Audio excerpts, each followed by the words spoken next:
দায়ে দায়ী হবেন এবং বিভাগীয় মামলা রুজু করা যাবে।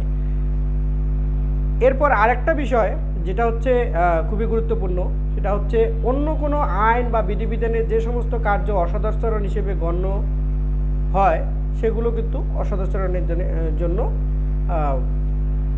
ঠিক করা হয়। অর্থাৎ যে আমাদের যে বিধিমালা আছে, সরকারি কর্মচারী শৃঙ্খলা আপিল বিধিমালা, সেখানে যে অসদাচরণের যে বৈশিষ্ট্যগুলো বলা হয়েছে যে এই কারণে অসদাচরণ হবে, এটা বাদেও আরও যদি কোনো কারণ অন্যান্য জায়গায় বা অন্য কোনো আইনে লিপিবদ্ধ থাকে, সেগুলো অসদাচরণের কারণ হিসেবে লিপিবদ্ধ হবে এবং ধরা হবে।